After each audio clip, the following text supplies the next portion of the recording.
Jamison Carter here, joined today by NSU Hall of Famer, three-time national champion and former head men's and women's golf coach at NSU, Kevin Marsh. Coach Marsh, thanks for taking the time today and joining with us. How are you doing? How's the family been doing these last couple months? I think they're pretty sick of me. I think they're ready for me to hop on an airplane and go somewhere. But we're all getting through it all right. Well, good to hear. Coach, you obviously had success with the men, but I want to specifically touch on the women's side.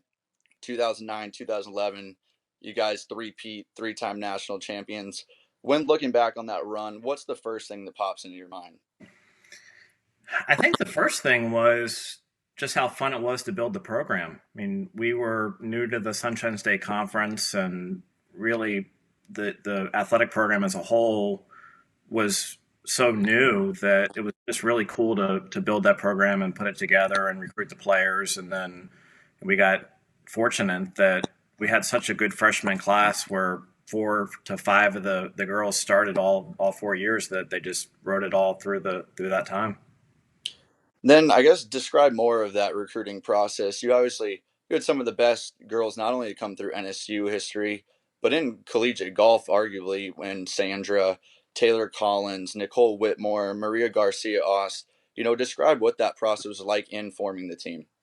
Yeah, it first started with Maria. So when I first started coaching at NSU, I knew the type of program we wanted to have, and it was really built around even being a top 20 D1 level women's golf team. And I knew that we needed to recruit those type players. So really on the women's side, focused hard on the international side. And Maria is a great example of it that I had gotten down to South Africa or South America to see her a few times, and we got her to campus to do a visit. And she said, Coach, I'm between you and there's another program out in Texas called Texas A&M.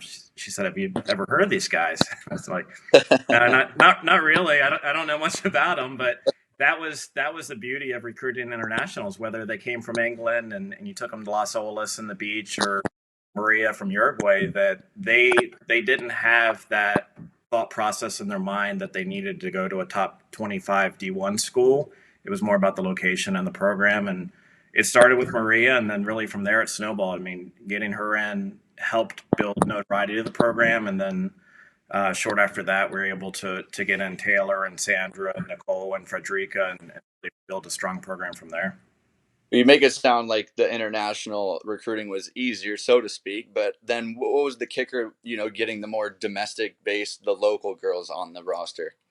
Yeah, Taylor's a perfect example. I mean, she was playing high school golf, and Taylor didn't play in a lot of the top worldwide junior tournaments that somebody like Maria or Sandra did. And for Taylor, it was now that she had learned about the success of the program and how well Maria was doing. And at the time, we were brand new to going over to Grand Oaks, that it was easy to keep her there because it was close to home for her. And she really liked the program that we had in place. So for her, it didn't matter if she was at NSU or at Florida or Florida State.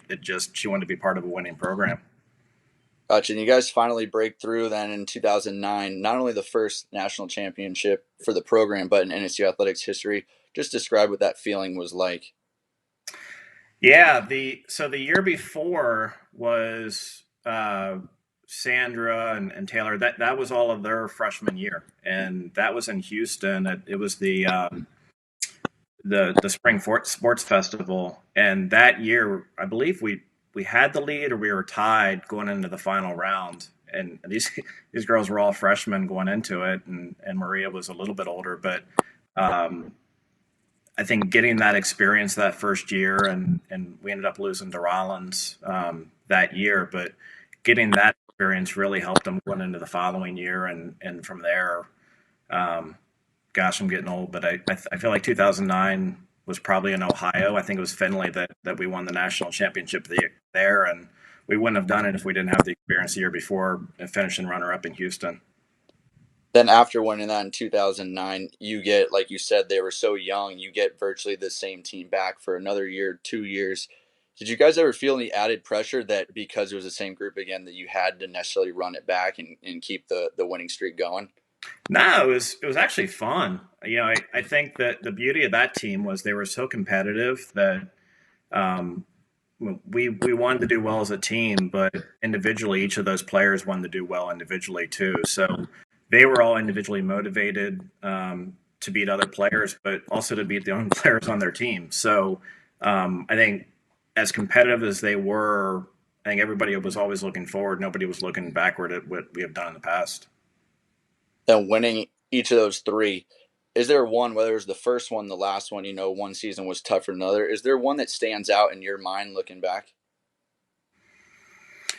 I think the last one, which was in Michigan, was probably the most fun because they were all seniors at that time, and it was just a really good way to end things for them. That team was probably the best team we had.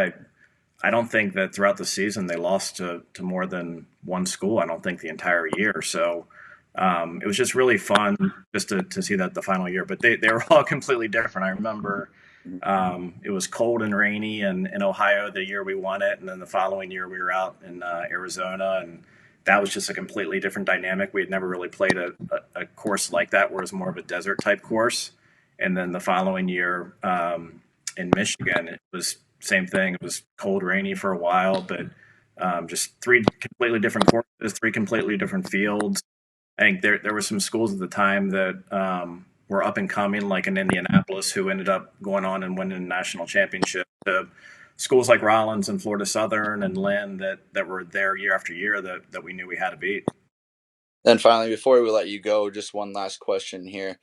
When you look back at that run, obviously you had the national championships, the All Americans, all the accolades with it, but what would you say you're most proud of being a part of that run, having those great teams and those memories? I think it was the individuals, and it was so fun to see how competitive they were individually, and whether it was workouts, whether it was team practice. It almost felt like when we got to tournaments, that was the easy part because we had done so much preparation leading up to it. We were probably more competitive internally with each other and individually. So just going through that whole process of the freshmen coming in and over the 4 years and seeing them finish the national championship, that was definitely the coolest part. Cool. Coach Marsh, I appreciate it. Thanks for taking the time out of your day to talk with us. Great, Yeah, always great meeting with you. Yeah, absolutely. So, yeah, appreciate it. So, look forward to meeting you with you soon.